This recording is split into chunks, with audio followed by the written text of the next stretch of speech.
it continued into a fairly direct attack on the goons. They did, in fact, know the problem. They had found, some of them had found out the problem, that they would be, joining the goon squad if they were killing them. But they decided to just go in on it anyway, and they managed to catch them, or they several of the goons came out to basically confront them as they approached the tower. And I was thinking to myself, this is going to go badly. A, these guys are tough, and B, they don't seem to be doing anything in terms of being, replaced. So there was one thing they had going for them, except for the new characters, the two new characters, the three, and including our new fairy. The others were all still under, the compulsion of that god that they had reassembled. And so they kind of already had sort of a, if someone wanted to possess you, some entity is basically saying occupied. So there's that element at work here. And I had thought a little bit about how that would play into the roles. So in anticipation of this, I had thought a bit, well, actually at the end of the beginning of the confrontation, end of the second session of the confrontation with the goons and this fight out there in kind of the hills up to the tower. Well, I realized that we were mapless for this purpose and trotted off and found a hillside map, which I quite liked. It's a steep bottom of the hill and then this kind of circular spiral thing. So the goons basically assembled up there and, rode down to get them. And the fight up and down that slope, and the access at different points, and basically the whole terrain of the fight was notably handled by everybody, causing a lot of problems occasionally and causing and opening up solutions occasionally, depending on the character. There were some very notable, surprise fairy moments, and a lot of tactics involving, mobility and which group of characters were where.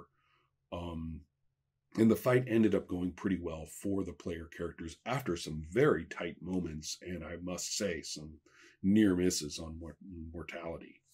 They easily could have lost, party members there. So coming up to the tower itself, now the badass goon guy was quite dangerous, especially with he's Yernovox, I call him. Was quite, it had kind of been built up, right? He's the guy who kind of he was a hero who got possessed by or got cursed in this way. And so he's basically the nexus point of this cycling replacement of goons.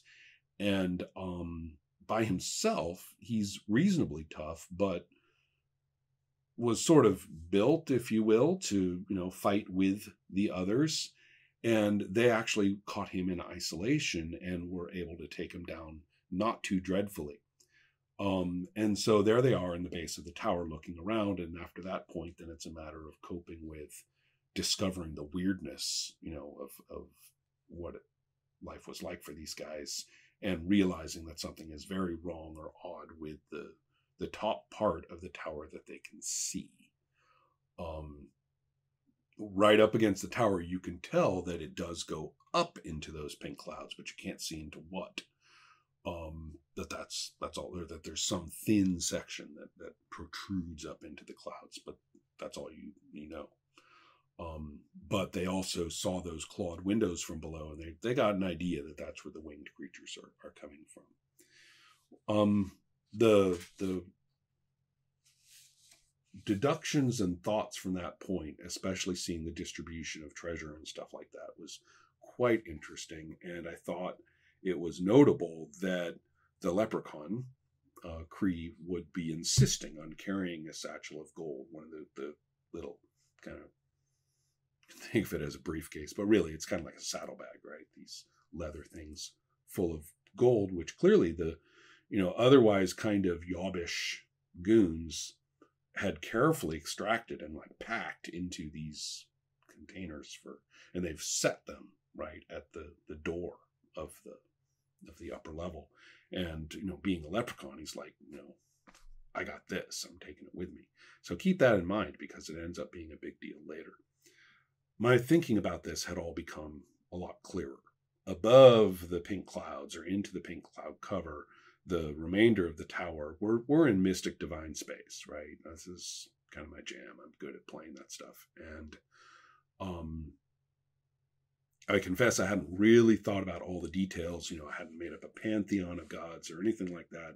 But I had a pretty good idea that it was very disconnected from reality, and that the beings or entities there were a lot happier that way. And I hadn't really put it together in my mind in detail, but I was really thinking in terms of the gods in Tanith Lee's Knight's Master, who really are disconnected from the world and could not give a shit about humanity anymore, and are perfectly happy to just be, up there, ineffable, pissing about. But they're up there. But who are these beings who are living just below the cloud cover in this tower? And I'm saying that's the priesthood. They eat the gold that is brought to them, and they're obsessive about it. They eat it. It powers them. And they're all about the obedience. If they belief is fine. If the people believe, that's great. And if they obey, even better. Fear is, the way if you don't get belief. So there are these crouching winged beings, with kind of evil faces, and very happy to explain themselves. And now that these people have finally managed to come up and, beat their dudes, and their own sort of divine protection, is at work, these beings are like, aha, it looks like the gods are beginning to, take action upon the world again, as evidence with you. Well, we will be your priests. You don't understand priesthood at all, do you? Well, this is how you do it, right? If you don't want the people to turn on you or have ideas of their own, then, and you're representing a god, seriously, people, you need priests who know what they're doing. So they actually made a pretty good pitch for this in a horrendously evil, it's all evil. I mean, everything they're saying is just dreadful.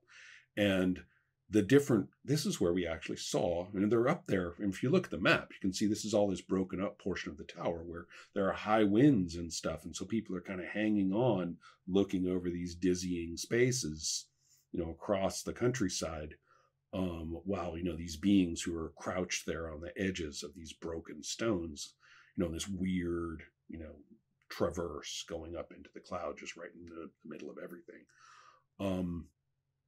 But these beings, are making their pitch and are saying, now we can actually expand. Look what we've done with this village. It's fantastic. Let's expand throughout. We can always get another Yarnavox. You guys, you can be like the rulers. You can be the church. And the players, glommed onto this instantly. I mean, the boys are saying things like, so it's a real religion then, and stuff like that. So it was actually pretty interesting, because a couple of the characters, according to some of the players, a few of the characters were like, this is the way to get out from under this godly compulsion we're on. Let's just go ahead and do this, and then, snap our fingers and walk away from it all. This is apparently what gods want. And although the priests were careful to explain that the gods are clueless. But this is apparently the way it works, and we, who are we to, get, to fight this? So some of the player characters are basically saying, this is our out. We'll just agree with these bastards and, get this over with. Others are saying, no way. So a few interesting things occur based on the disagreements of the player characters. And we actually had this really crazy dust up where the creatures are like, give us the gold. As soon as they see that the leprechaun's got the satchel of gold, they're basically drooling for it. And all the things that happen. Leprechaun and one of the fairies, is happily like dropping the gold, like shaking the gold over the abyss, surrounding the drop, surrounding the walls of the tower, and the creatures are like, the gold, right? So that totally disrupts their fighting capacity for the characters who are basically fighting them. Now it's really hard to fight because these things are like flying around the tower. You can't go out there and engage them in melee. They are able to come in at will, and the winds are terrible. The fairies, are being swept off, into the air far away from the tower before they can recover themselves because the winds are so turbulent. And so saving rolls are going on left and right and left about God knows what things. Meanwhile, some of the player characters are actually fighting among one another. As it turns out, not lethally. Pro tip, in Tunnels and Trolls, don't, tussle with a dwarf. It doesn't work really well. So, one of the wizards who was actually inclined to kind of agree with these guys, at least provisionally or tactically, found himself sat upon, by a dwarf, crossed arms, like, you're not doing anything like that. So, all this kind of thing is firing off, and it's very dangerous terrain. I mean, there are parts of this map, and I blew up the maps to use for this point, so that everybody could really see, the arrangement of stones, broken stones, and some of the areas very specifically treacherous. And so people are trying to be careful not to like walk on what are clearly unstable portions. So yeah, one side was pretty stable because a lot of the wall was still intact and people kind of, buddied up in there. And that's where the fight with the player characters was occurring. And then the leprechaun has like a death grip, on the passage, the staircase going up into the clouds. And different characters are, whoa, in different places. If it weren't for throwing the gold like that, these creatures would almost certainly have been able to take out, their foes, or at least, knock off a couple of player characters and then say, all right, look, we're not kidding around. Do what we say. But they managed to defeat them. And it was really desperate and really quite dramatic with all the decisions going on. And I found it, incredibly satisfying, incredibly fun to watch how this was all playing out. Now, at the end of all of this, with everybody kind of like, whew, right? People going up to third level and people going up to second level and all sorts of, sense of accomplishment, but there were some interesting, metaphysics to consider here. So I came to, and after playing through this, which took 3 or 4 sessions, I came to the group and I said, look, we've done enough fantasy here that we need to start thinking about the larger picture. I went and found this cool map, slightly fanciful map of a sort that I like very much, which I've totally fallen in love with. And I say, all right, look, looking at this map of this kind of subcontinent here, clearly our first adventure was here and our second adventure was here. And if we continue to play, we're going to start basically, giving names to these places and, having you talk about where you're going or why, or I'll put you somewhere saying you had to come here because of some reason. And we'll actually be filling in content, for this map as we go from now on. And developing stuff about, the gods and the past. And I can see that we're moving firmly into that realm of play. And it is indeed fantasy role-playing once we really get that going and the different characters have developed opinions and histories with one another and know what they agree and disagree about. So we'll be moving kind of into a stronger grade of play. So we could do that. Now, in my heart of hearts, I could see we were doing this, but I've been through this a few times in the last few years, and I'm not feeling it as a top priority. So I brought this in as an option. If this is where they wanted to keep going with this, they wanted to stay with this game, and they wanted to keep going with the content we had, I'm good. And I would, invest in that. I also brought in a bunch of other games of varying vintages and spread them all out and said, oh, there are all sorts of things that you guys can choose from. Let's talk about these different games and think about the different ways they play. So we had kind of a system conversation, minimally, very pragmatic. What sorts of things change in each of these? What sorts of characters do we play? What sorts of situations are we in? And they chose one that I might not have anticipated, but I was delighted. It's Villains and Vigilantes, which we've been playing since then. So that brought us to the end of our Tunnels and Trolls experience. Should we ever go back to it, I have everything here, and then would start working up a bit more about the setting, not in an exhaustive sense, but enough to know where we could go next and what sort of adventure it might be there. And the characters are quite vivid enough. I don't think anyone's going to have a problem playing, Gamla Yakaman or Walks or Kree or Tinalin or any of these other characters that they have very much brought to life in play. So although basically it's Tunnels and Trolls up through 3rd level is pretty much into 3rd level for some of them in action. And at that point too is when all sorts of currency like strength, dexterity, money for spells, and money for equipment and what armor, weapons you can and can't use, all of that starts to take on a lot more interactive weight in this system.